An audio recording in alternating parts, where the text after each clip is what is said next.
తెల్లవారి AICC office నుంచి వారి శివయాత్రకు బయలుదేరడానికి అన్ని ఏర్పాట్లు చేసినప్పుడు వారి వాహనంలో కూర్చోవడానికి నన్ను ముందుకు పిలిస్తే నేను అక్కడికి వెళ్ళి నించున్నాను.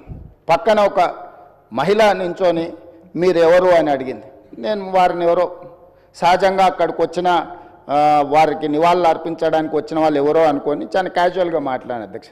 కాసేపు అయినాక మాట్లాడితే వారు మన్మోహన్ సింగ్ గారి రెండవ కుమార్తె. అంటే ఎంత సింపుల్గా ఎంత నిరాడంబరంగా వారి రెండవ కుమార్తె అక్కడ నించోవడం అనేది ఆ కుటుంబం యొక్క నిరాడంబరత.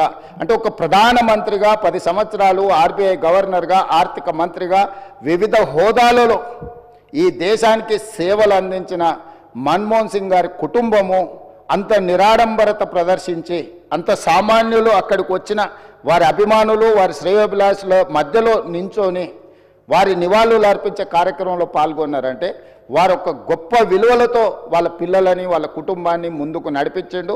వాళ్ళ కుటుంబానికే కాదు అధ్యక్ష, ఈరోజు ఈ దేశ యువకులకు అందరికీ కూడా డాక్టర్ మన్మోహన్ సింగ్ గారు ఆదర్శము. వారి ఆదర్శాలను తీసుకొని వారి మేధోశక్తిని మన యువత అందిపుచ్చుకొని వారు ఇచ్చిన అవకాశాలను మనం ఈరోజు ప్రపంచానికి సేవలను అందించే ప్రపంచాన్నే శాసించే స్థాయికి ఈరోజు మన దేశం ఆర్థికంగా నిలబడ్డది అధ్యక్ష.